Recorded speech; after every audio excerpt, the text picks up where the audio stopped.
তার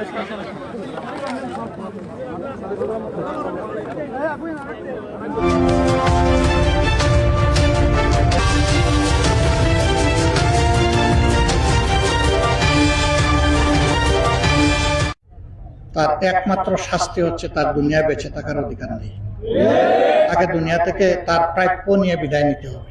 এরকম লম্পটদের শাস্তি যদি কোনো সমাজে না হয় তাহলে লম্পটদের দৌরাত্ম্য বেড়ে যাবে। আমরা লজ্জিত জাতি হিসাবে।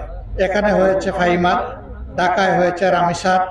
এই ধরনের ফাহিমা এবং রামিসা তাদের আত্মচিৎকার, জীবন আলো নিভে যাওয়া আর আপনজনের চোখের পানি দিয়ে নদী তৈরি হয়ে যাওয়া, বর্তমানে এটি হচ্ছে বাংলাদেশের চিত্র। জাতি হিসাবে আমরা লজ্জিত। আমরা নিজেকে ধিক্কার জানাই যে আমরা মাসুম বাচ্চাদেরও ইজ্জতটা আমরা রক্ষা করতে পারছি না। আমরা আবার বড় বড় কথা বলি, আমরা ধমকের স্বরে কথা বলি।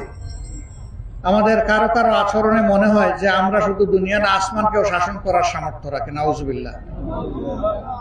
দুনিয়া আসমান শাসন করার একক এখতিয়ার হচ্ছে দুনিয়া এবং আসমানের যিনি মালিক, সেই রাব্বুল আলামিনের।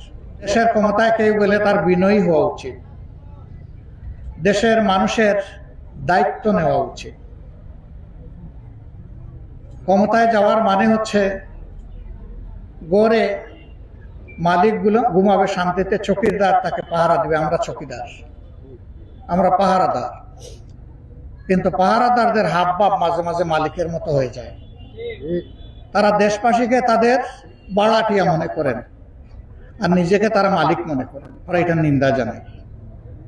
স্বরাষ্ট্রমন্ত্রীর দায়িত্ব কালপিটদেরকে খুঁজে বের করে আইনের আওতায় আনা, আইনমন্ত্রীর দায়িত্ব এদের নিশ্চিত করা।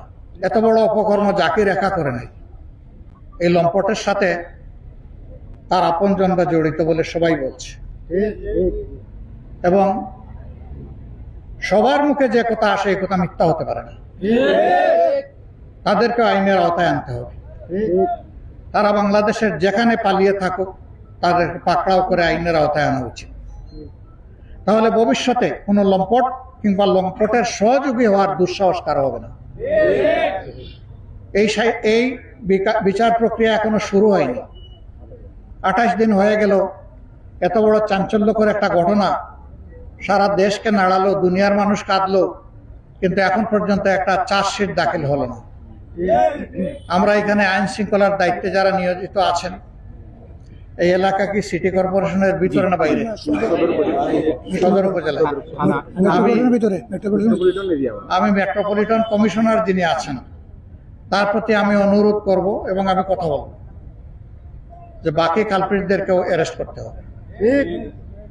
জনতার সামনে প্রমাণ করতে হবে যে তারা তাদের কাজে আন্তরিক।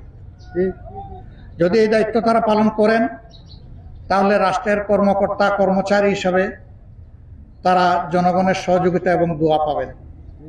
কিন্তু যদি এই দায়িত্ব তারা পালন না করেন তাহলে এখানে তাদের থাকারও কোনো দরকার নেই।